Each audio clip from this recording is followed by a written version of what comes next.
Pai Santo, nós te louvamos, Senhor Deus. Nós te adoramos porque o Senhor enviou Jesus Cristo para provar a ira amarga em nosso lugar. Obrigado, Senhor Deus, por esse tempo de louvor e adoração. Que o Senhor receba a nossa adoração. E que o Senhor também prepare nossos corações e mentes para receber a Tua palavra nesse momento. No nome de Jesus é que nós oramos. Amém. Você pode se assentar. Queria dar boas-vindas a você que chegou durante o período de louvor, você que está conosco aqui, cultuando a Deus nessa noite, primeiro domingo do ano de 2022. É uma alegria enorme poder, no segundo dia do ano, estar celebrando a Deus como igreja. E eu louvo a Deus pela sua vida, pelo privilégio de estar contigo aqui nessa noite. É uma série nova para um ano novo, ou um ano novo começando com uma nova série de mensagens. E a gente vai começar esse ano com essa série numa carta do apóstolo Paulo a uma igreja, uma carta escrita pelo apóstolo Paulo, que a gente encontra lá no Novo Testamento, a carta aos Colossenses. E a gente tem como tema nessa série tudo em todos. Esse livro da Bíblia, ele tem, de forma geral, uma temática tratando sobre o senhorio de Cristo, sobre todas as coisas e sobre todos. E esse tema é muito pertinente para essa época do ano. Época onde nós traçamos metas, resoluções, criamos expectativas, mesmo diante de um tempo de incertezas, depois de 2 anos, aí vivendo uma realidade de pandemia. No ano passado havia uma expectativa que para muitos foi um pouco frustrada. Agora inicia um novo ano com novas expectativas. Mas a certeza é que nós não temos o controle de nada. Eu costumo dizer que na virada, no Réveillon de 2019 para 2020, ninguém jamais imaginou o que estava diante de nós, para o ano que se iniciava. Nós não temos o controle de nada, mas nós temos uma certeza, que Cristo é tudo em todos. Ele reina sobre todas as coisas e reina sobre todos nós. E essa vai ser a nossa reflexão nesse início de ano. Serão aproximadamente 10 mensagens nesse livro, que não é tão grande, são 4 capítulos apenas, onde o apóstolo Paulo escreve uma carta para aquela igreja. Por isso eu te convido a abrir a sua Bíblia em Colossenses 1, a partir do versículo 1, nós vamos ler os 12 primeiros versículos. Eu te convido a se colocar de pé em reverência à palavra de Deus. Vamos fazer essa leitura de pé. Você pode acompanhar. Se você não está com a sua Bíblia aí, você pode acompanhar pela projeção. Eu leio na versão NAA, Nova Almeida Atualizada. A palavra de Deus diz assim: Paulo, apóstolo de Cristo Jesus, pela vontade de Deus, e o irmão Timóteo, aos santos e fiéis irmãos em Cristo que estão em Colossos, que a graça e a paz de Deus, nosso Pai, estejam com vocês. Damos sempre graças a Deus, Pai de nosso Senhor Jesus Cristo, quando oramos por vocês. Desde que ouvimos da fé que vocês têm em Cristo Jesus e do amor que vocês têm por todos os santos, por causa da esperança que está guardada para vocês nos céus. Desta esperança vocês ouviram falar anteriormente por meio da palavra da verdade do Evangelho, que chegou até vocês. Esse Evangelho está produzindo fruto e crescendo em todo o mundo, assim como acontece entre vocês, desde o dia em que ouviram e entenderam a graça de Deus na verdade. Isso vocês aprenderam de Epáfras, nosso amado conservo, e em relação a vocês, fiel ministro de Cristo, o qual também contou do amor que vocês têm no Espírito. Por essa razão, também nós, desde o dia em que soubemos disso, não deixamos de orar por vocês e de pedir que transbordem do pleno conhecimento da vontade de Deus em toda sabedoria e entendimento espiritual. Dessa maneira, poderão viver de modo digno do Senhor para o seu inteiro agrado, frutificando em toda boa obra e crescendo no conhecimento de Deus. Assim, vocês serão fortalecidos com o poder, segundo a força da sua glória, em toda perseverança e paciência com alegria, dando graças ao Pai, que os capacitou a participar da herança dos santos na luz. Essa é a palavra de Deus para nós. Você pode se assentar. O apóstolo Paulo, ele começa essa carta saudando a igreja em Colossos. E ele começa dando graças a Deus pela vida daqueles irmãos. Ele começa agradecendo a Deus por aquela igreja que foi plantada na cidade de Colossos. Colossos não era uma cidade grande, importante. Se você está aqui na igreja já há algum tempo, você vai se lembrar da série que nós fizemos na Carta aos Efésios, no texto de Apocalipse 2 e 3, onde fala sobre 7 igrejas em 7 cidades distintas ali na Ásia Menor. E você vai se recordar que algumas dessas cidades eram capitais culturais, capitais econômicas da sua região, diferente de Colossos.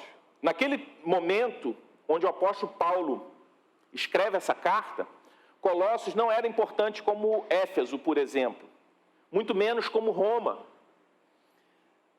Colossos estava a menos de 200 quilômetros, se eu não me engano, da cidade de Éfeso. Estava bem distante de Roma, mais de 1000 quilômetros, se não me engano. E era uma cidade que naquele momento da história não tinha muita importância. Mas Paulo, ele se preocupa em escrever essas palavras, essa carta, para aqueles irmãos naquela cidade que não tinha tanta importância. Porém, havia algo importantíssimo em Colossos. Embora ela não tivesse uma grande expressão como cidade, havia o Evangelho, havia uma igreja reunida ali. E a igreja de Colossos, ela não foi plantada diretamente pelo apóstolo Paulo. O pastor plantador daquela igreja, esse senhor com um nome diferente para a gente, que Paulo cita, chamado Epáfras. Epáfras provavelmente se deslocou até Éfeso durante o período de uma das viagens missionárias do apóstolo Paulo e recebeu a fé, recebeu o evangelho durante essa viagem do apóstolo Paulo a Éfeso. Ele tem um encontro com Cristo e ele é enviado de volta à sua cidade, Colossos, como um missionário, como um plantador de igrejas. E aquela igreja foi liderada por esse colaborador, por esse pastor, plantador de igreja chamado Epáfras. E onde Paulo estava nesse momento? Paulo estava na cadeia. Paulo escreve essa carta de dentro da prisão. A carta aos Colossenses é uma das cartas da prisão. O apóstolo Paulo escreveu algumas cartas de dentro da prisão. E uma delas é a carta aos Colossenses. Embora o texto não fale exatamente onde era essa prisão, os estudiosos afirmam, acreditam, que ele estava preso em Roma.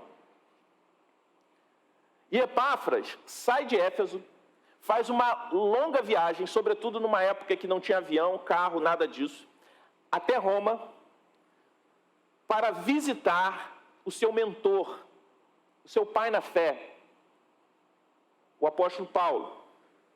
Ele vai lá para fazer essa visita e também para se aconselhar com o apóstolo Paulo, compartilhando com ele alguns desafios que a igreja em Colossos estava enfrentando. E é interessante que o apóstolo Paulo, ele nunca visitou a igreja em Colossos. Mas ele treinou, ele discipulou o pastor daquela igreja. E ao saber de todos os desafios que aquela igreja enfrentava naquele momento, por intermédio de Epáfras, Paulo então escreve essa carta, instruindo, encorajando e também repreendendo aqueles irmãos, alertando aqueles irmãos sobre alguns desafios. E eu queria, nesse sermão introdutório para toda essa série, apresentar os desafios que aquela igreja enfrentava e que nós vamos meditar no decorrer dessas próximas 10 semanas. O primeiro desafio que eles enfrentavam era o sincretismo. O que é sincretismo? É a mistura de religiões. A cidade de Colossos não era uma cidade judaica, existiam muitos gregos ali convertidos ao Evangelho. Era uma cidade onde as religiões pagãs dominavam a cultura. E o sincretismo acontecia no momento onde alguns falsos mestres tentavam misturar as religiões pagãs com o Evangelho. E o sincretismo não é uma realidade particular daquela época. É um desafio constante da igreja ao longo da história, onde muitas vezes a igreja ela sofre com a tentação, com a ameaça de se misturar práticas estranhas ao Evangelho no culto cristão. Talvez você já tenha visto cultos que se assemelham, cultos ditos evangélicos, que se assemelham expressões religiosas de religiões de matriz africana. Talvez você já tenha visto outras religiões que são uma mistura de um monte de coisa. Talvez você já tenha visto igrejas chamadas protestantes, onde a sua estrutura de governo se assemelha à igreja romana. Ali em Colossos, o desafio era a mistura da filosofia gentílica grega aos princípios cristãos. Hoje, nós temos esses desafios também, onde tentam incluir práticas de outras religiões no culto cristão, ideias filosóficas estranhas ao cristianismo dentro do Evangelho. Mas o sincretismo não era a única ameaça que aquela igreja enfrentava. Ela também enfrentava a ameaça do legalismo. O legalismo, ele é muito sutil e muito perigoso, porque ele não nega diretamente a fé, mas ele acrescenta algo à fé. Ele vem travestido de virtude, onde as pessoas creem em Jesus,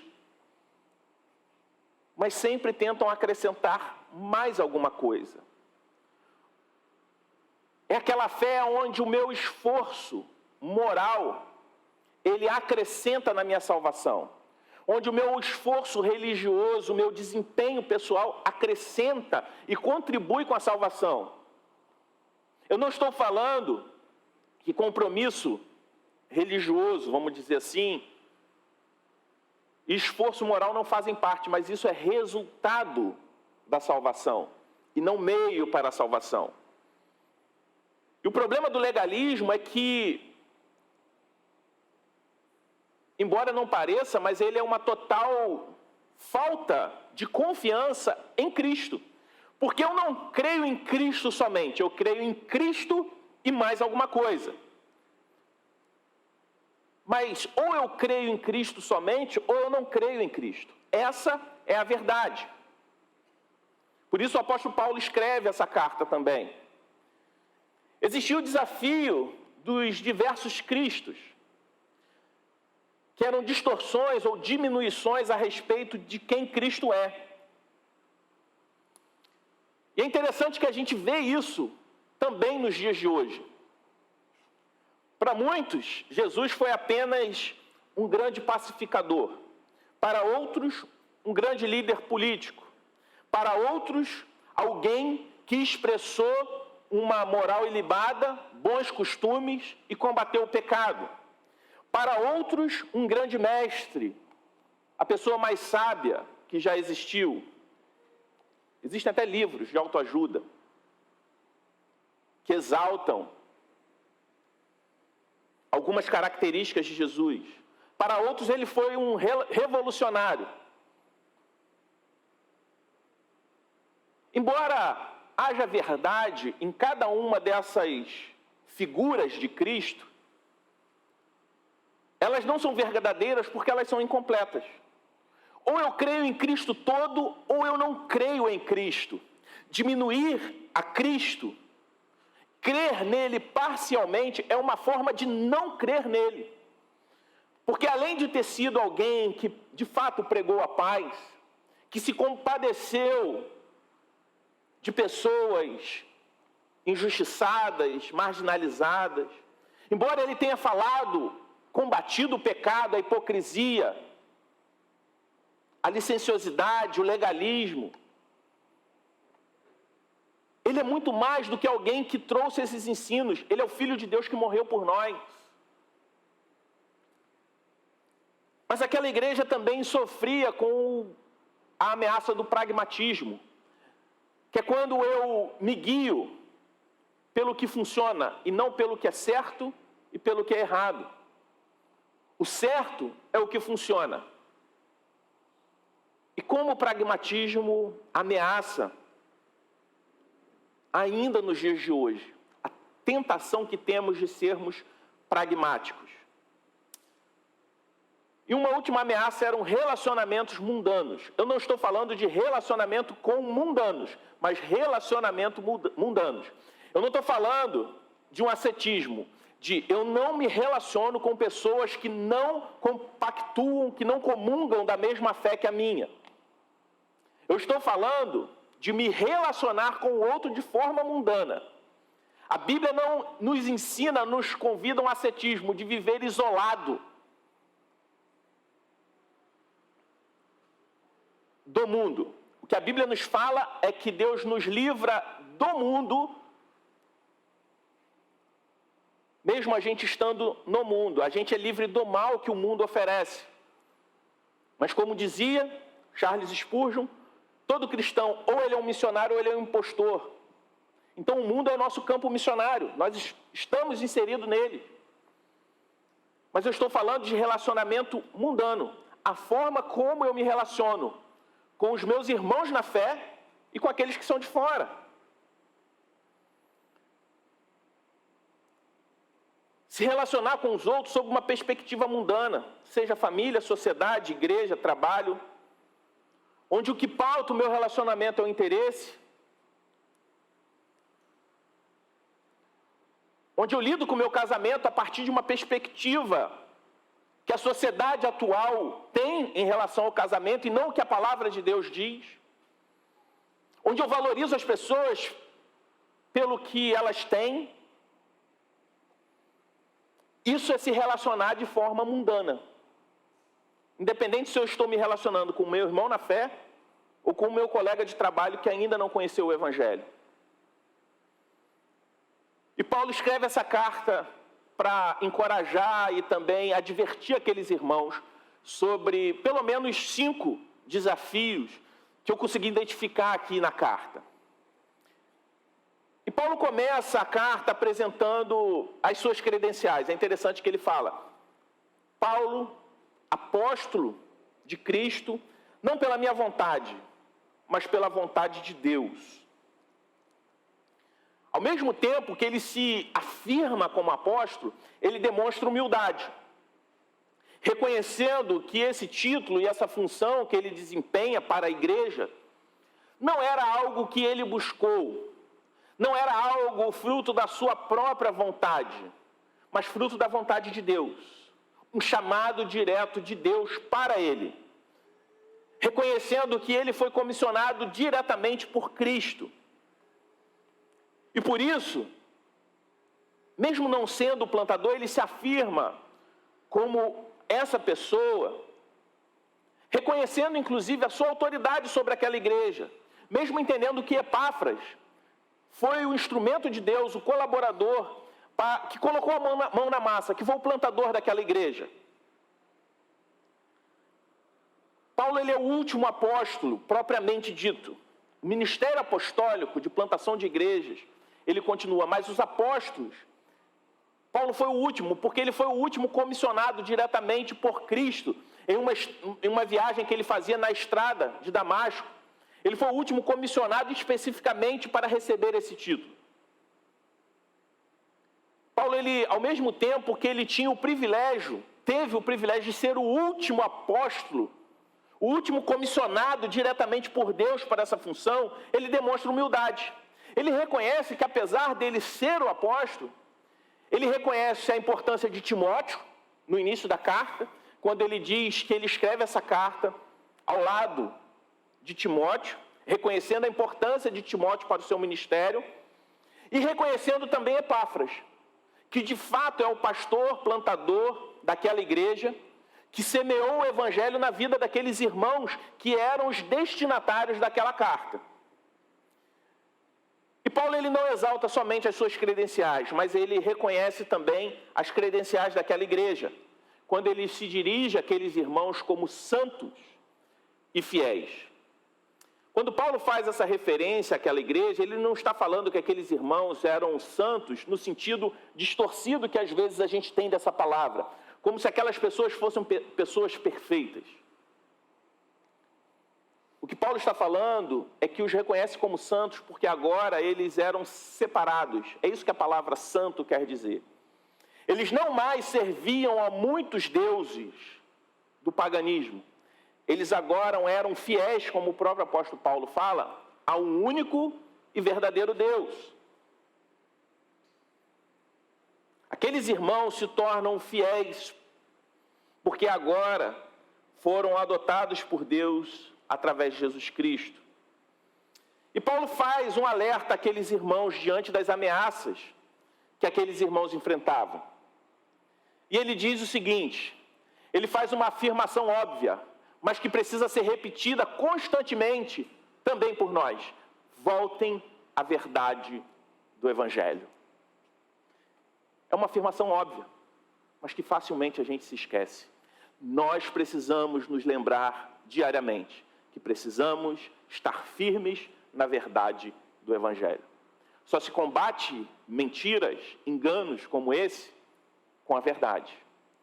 Você não acaba com uma mentira simplesmente negando essa mentira, mas afirmando a verdade. E Paulo fala, para os problemas que vocês estão passando, existe um remédio, com muitos desdobramentos práticos, sim.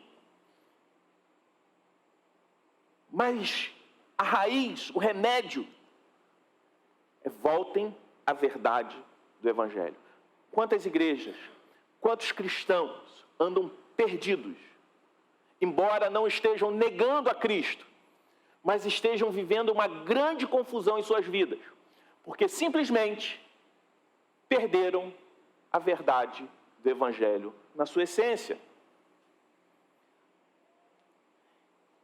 E Paulo ele dirige essa palavra de saudação, essa introdução da carta, esse prefácio da carta, também falando da sua oração por aqueles irmãos. A partir do versículo 8, nós vemos Paulo dizendo que, desde que ele soube que uma igreja foi plantada ali, que pessoas, pecadores foram alcançados e agora eram crentes no Senhor Jesus Cristo, eram filhos de Deus adotados através da obra redentora de Cristo. Paulo diz que, não somente agora que Epáfras trouxe notícias, mas desde que ele teve notícias que uma igreja foi plantada ali, ele tem clamado a Deus por bênçãos espirituais sobre a vida de todos. Paulo ora pela vida de pessoas que ele sequer conhecia, que ele não sabia o rosto. Não existia mídia social para ele olhar lá, vou entrar lá no Instagram, @igreja em Colossos, e vou ver o culto. Olha como foi o culto de Ano Novo. Caramba, quanta gente legal. Não existia. Paulo ele soube notícias. E ao saber disso, o coração dele enche de alegria e ele ora. Ele clama a Deus frequentemente pela vida de pessoas que ele nem sabia como era o rosto. E aqui a gente tira uma lição muito importante, até mesmo da gente entrar para as aplicações. Você tem o hábito de orar, de clamar por pessoas, pelos outros? Ou as suas orações têm sido um pouco egoístas?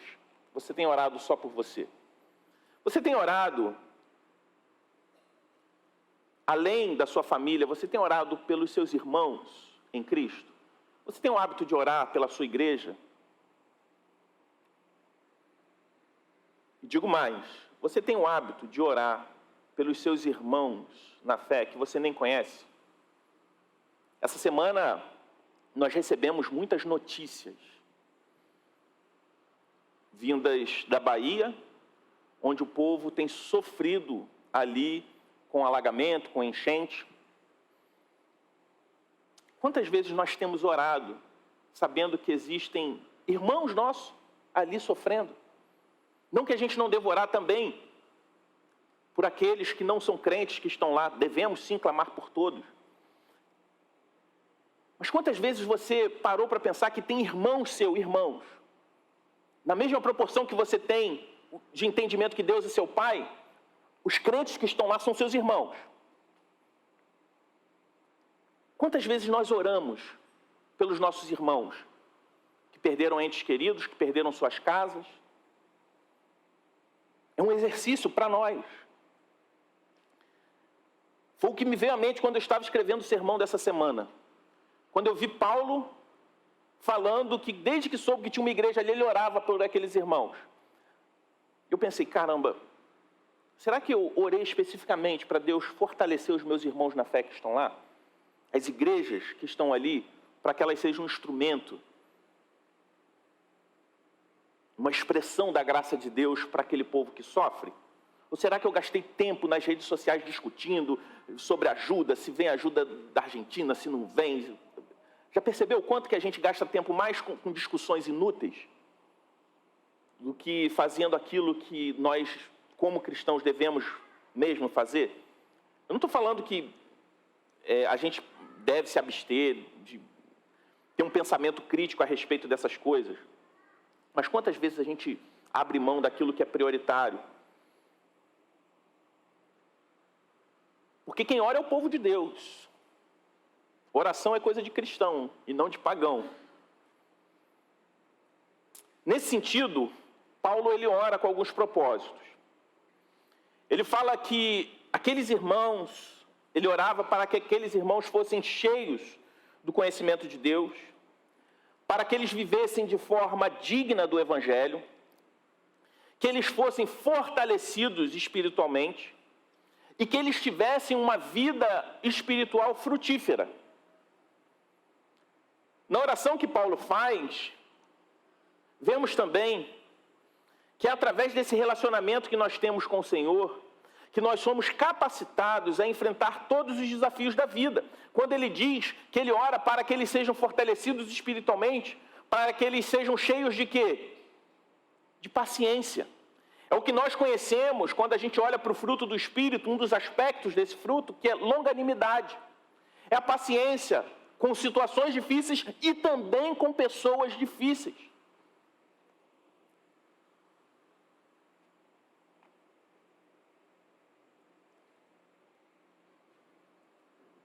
A oração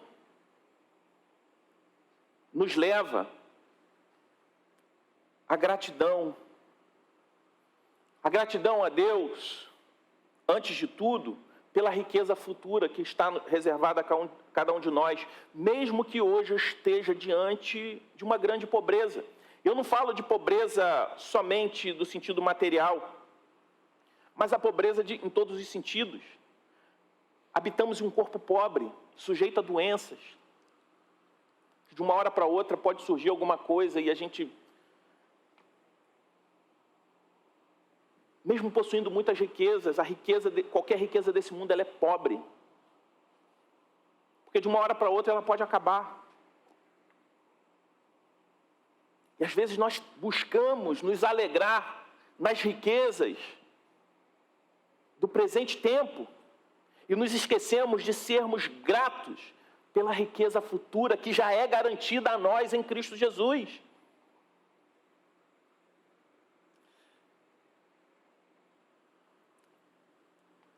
Olhando para a introdução dessa carta, e para esses conselhos, essas abordagens do apóstolo Paulo, eu queria fazer algumas aplicações. Agora que nós entendemos o contexto, o propósito, eu queria fazer algumas aplicações com vocês.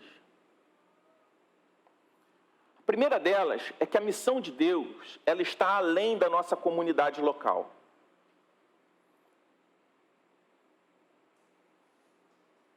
Uma igreja saudável, ela é comprometida com a plantação de novas igrejas, incluindo o sustento, o treinamento e o envio de pastores, missionários e plantadores para outros locais.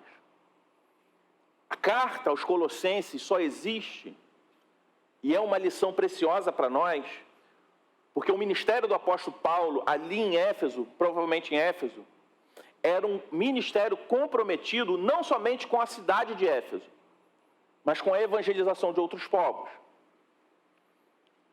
A igreja dos Colossenses era fruto do investimento missionário de outra igreja. E a plantação de novas igrejas, meus irmãos, não tem nada a ver simplesmente com uma expansão institucional.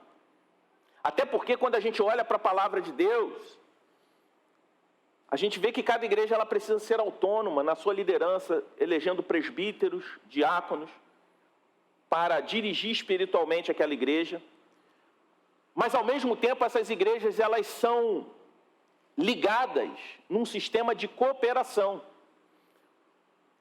A gente experimenta isso um pouco na prática quando a gente envia mensalmente recursos, enviamos lá para Itajubá, quando essa igreja treinou e capacitou o pastor Mateus Morhalen, e enviou de volta para a sua cidade natal. Ele veio para o Rio, ajudou a plantar essa igreja, estudou, fez seminário, serviu aqui, e foi enviado de volta para a sua cidade natal, e uma igreja está sendo plantada lá. Nós estamos cooperando, mas novos líderes estão sendo formados, não há uma interferência direta, uma ingerência daqui, não há uma expansão institucional, lá é uma nova igreja, que carrega o mesmo nome, por compartilhar os mesmos valores, a mesma história, a mesma declaração doutrinária, da mesma forma que nós podemos e devemos nos envolver com a plantação de outras igrejas, que talvez não tenham exatamente o mesmo nome, mas que sejam centradas no Evangelho, saudáveis e comprometidas com a obra de Deus. A gente aprende também que, com essa carta, que o tamanho ou a riqueza da cidade e, consequentemente, da igreja, porque uma igreja num local pobre, do ponto de vista financeiro, material, ela vai ser pobre, que é o caso de Colossos naquele momento da história. O fato da cidade, da igreja ser maior ou menor, não diminui a sua importância. Uma igreja rica e grande não é mais importante do que igrejas pequenas e pobres. Paulo, ele estava preso, meus irmãos. Detalhe, ele não estava preso porque fez algo de errado. Eu já ouvi história de pessoas que foram presas porque fizeram algo errado e são alcançados por Deus na prisão e se tornam missionários dentro da prisão. O apóstolo Paulo ele não foi preso porque fez algo errado e se converte lá depois. Ele foi preso porque fez o certo. Ele foi perseguido por causa do Evangelho. Paulo ele poderia estar revoltado, ele poderia estar indignado. E quando ele recebe Epáfras, ele poderia ter uma reação seguinte: poxa, Epáfras, que bom, você veio me visitar. Aí Epáfras vai: eu quero saber como é que você está, Paulo. Está tudo bem? Tá. Mas olha só, tem uns probleminhas lá na igreja que eu queria compartilhar com você. Aí você fala: cara, eu estou preso. A prisão naquela época, certamente, era muito pior do que as piores prisões que nós temos nos dias de hoje, que também muitas vezes oferece uma condição desumana. Ele falou, eu estou preso, estou aqui nessa masmorra, e você vem me trazer problema? Eu achando que você estava vindo aqui para saber como é que eu estou, trazer uma comida diferente, afinal de contas a comida da prisão não é boa. Mas você vem me trazer problemas. Mas não é essa a relação de Paulo. Apesar de ser uma cidade pequena naquele momento, uma cidade que aos olhos humanos não tinha muita importância, aquela igreja ela era importante, porque ela era uma igreja de Cristo. A prosperidade de uma comunidade ela deve ser usada para a cooperação em outras igrejas. E essa verdade, ela tem uma aplicação prática também nas nossas vidas. Qual tipo de pessoa que você valoriza em seus relacionamentos? Quais tipos de pessoas nós temos valorizado? Isso se aplica na vida da igreja, quando até mesmo os líderes valorizam um determinado tipo de pessoa. Às vezes usando o pretexto quando uma igreja é grande demais e ela fala que não consegue se relacionar com todos, mas coincidentemente, ele acaba se relacionando só com os mais ricos e mais influentes. Eu não tenho crise, meus irmãos, com igrejas muito grandes, eu tenho amigos fiéis que pastoreiam comunidades assim. O que eu estou falando é que o tamanho de uma igreja não pode ser um pretexto para a valorização de um determinado segmento da igreja em relação a outro. Porque o apóstolo Paulo aqui,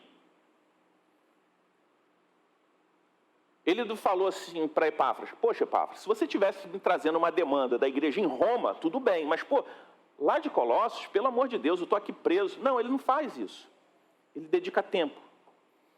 Escreve uma carta, que talvez seja o livro da Bíblia que apresenta uma cristologia mais profunda e completa que a carta aos Colossenses.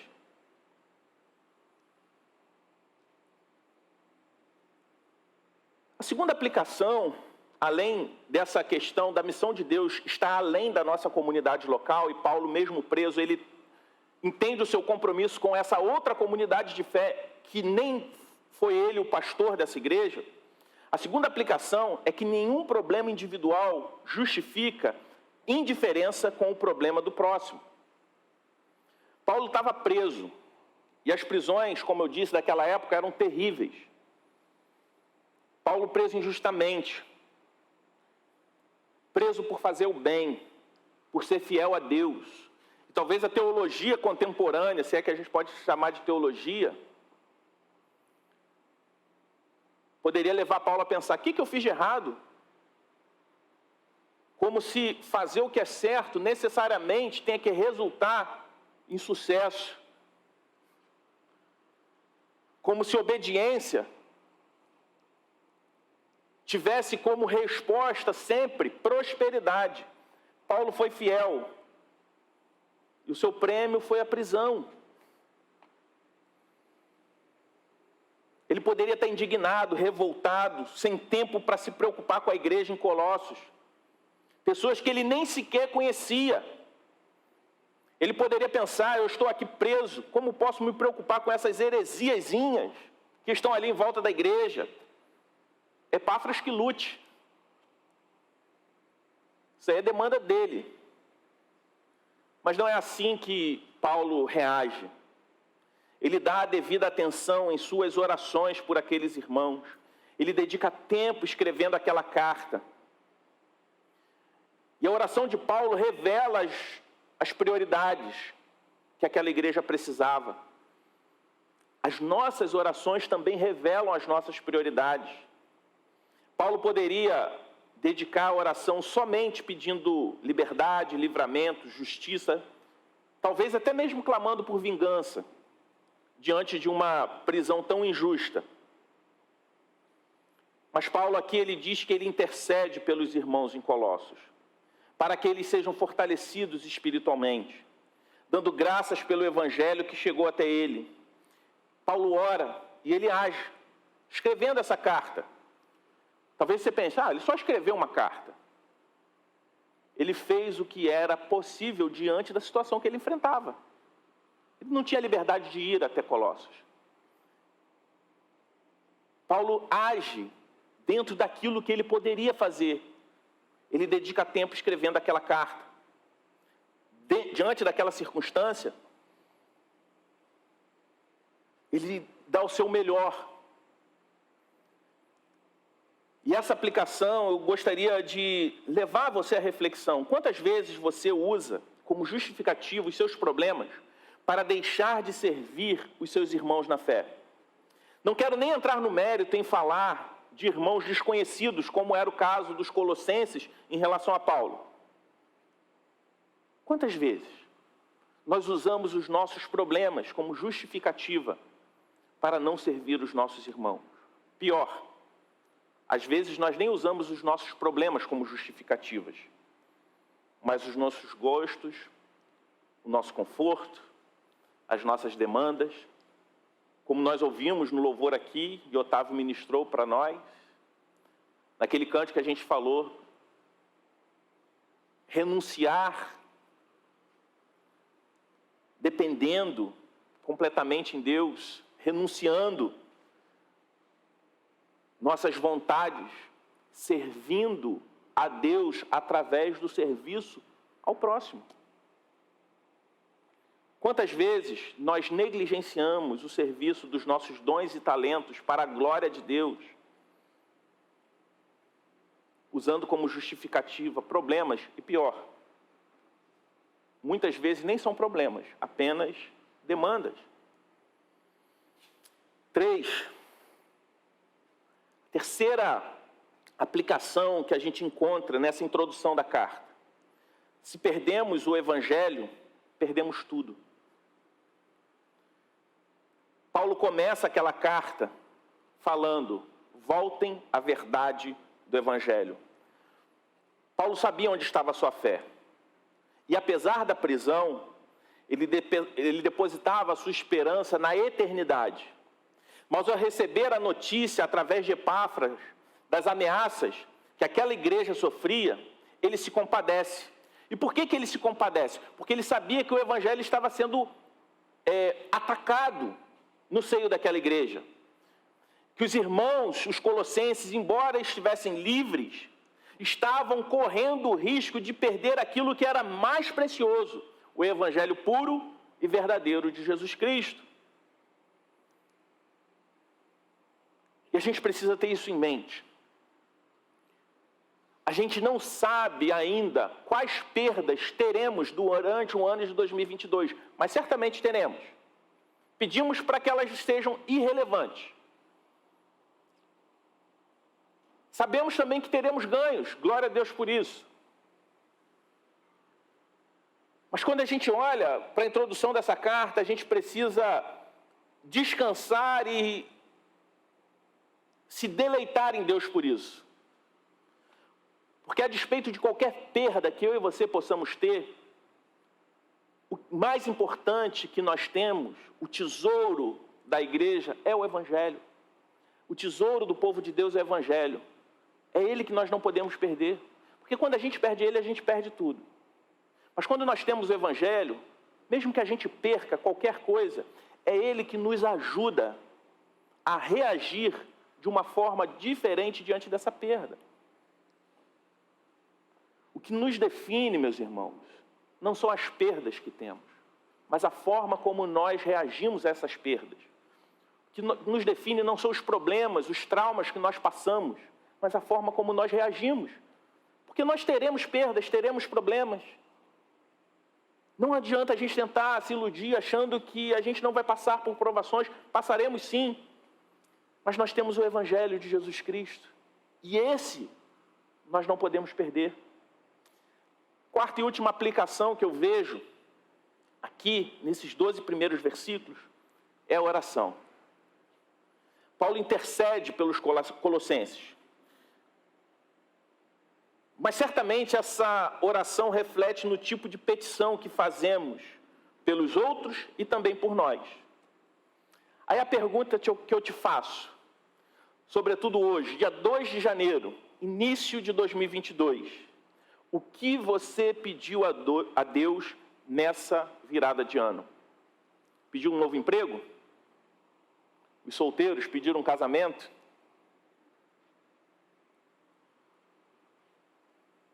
Pediu um aumento de salário? Pediu uma casa própria? Um carro novo?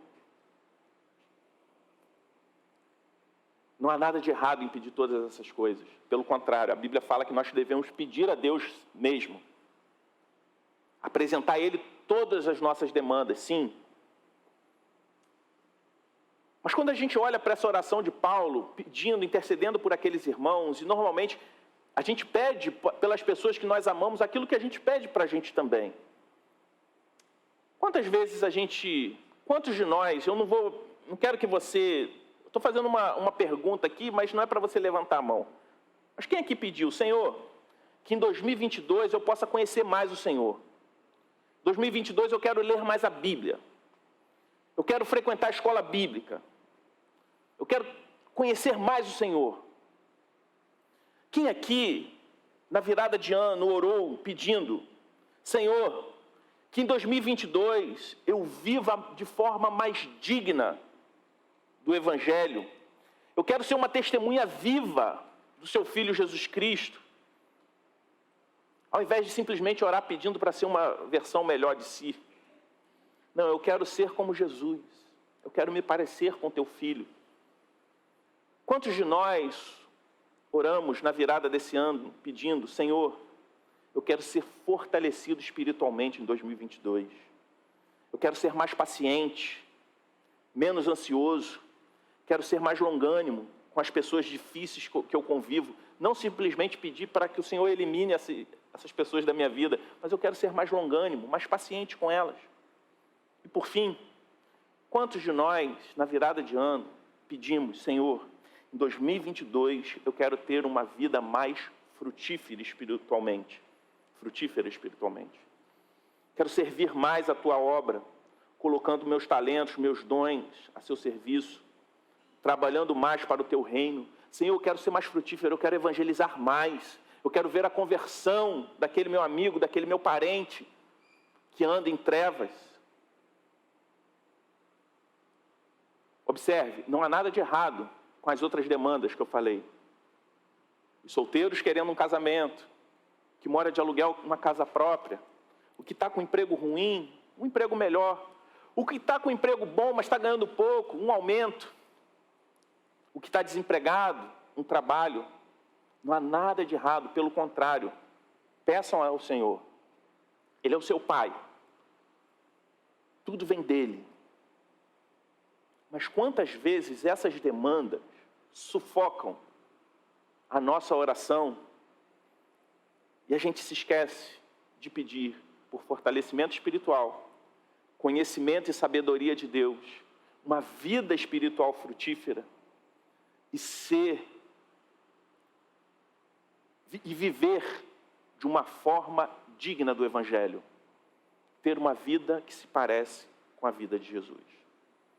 Perceberam como as nossas prioridades, eu falo nossas porque eu estou me incluindo junto com vocês, como nossas prioridades nem sempre estão alinhadas com aquilo que de fato deve ser prioridade?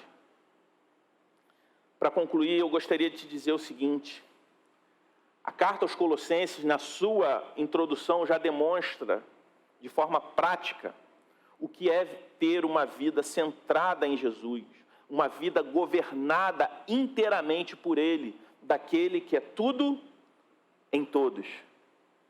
Nós temos a tendência de pensar que a nossa vida é dividida por departamentos, onde em algumas áreas Cristo governa, outras deixa comigo que eu sei melhor do que Deus o que fazer com essas áreas. Mas quando a gente olha para a palavra de Deus, nós vemos ou Cristo nos governa por inteiro, ou Ele não nos governa. Ou nós nos entregamos completamente ao Senhor, ou estamos entregues às nossas paixões e ao nosso coração pecador. Se Cristo não nos governa por inteiro, meus irmãos, Ele não está nos governando. Por isso eu encerro citando o teólogo holandês Abraham Kuyper, que disse o seguinte: não há um centímetro quadrado em todo o domínio de nossa existência humana sobre o qual Cristo, que é soberano de todos, não clame, é meu. Cristo, Ele quer governar as nossas vidas em 2022. Essa é a única forma de encontrarmos satisfação e vida plena nesse tempo. Nós não temos controle sobre as circunstâncias, mas nós temos um Deus que pode e deve governar a nossa vida, apesar de qualquer circunstância. E é isso que nos dá a verdadeira segurança.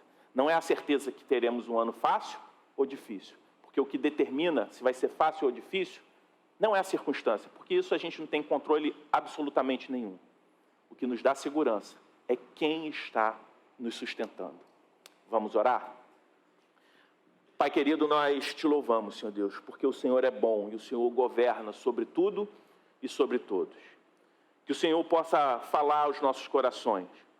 Se porventura há pessoas aqui, Senhor Deus, que andam afastadas dos teus caminhos, que ainda não se encontraram contigo, que o Senhor possa abrir esses corações e essas mentes. E que possamos a cada dia confiar, Senhor Deus, no teu governo pleno e soberano sobre as nossas vidas. Que não venhamos, Senhor Deus, cair na tentação de vivermos uma vida divorciada do Senhor, mas que possamos entender que o Senhor dirige a nossa vida completamente. No nome de Jesus é que nós oramos. Amém.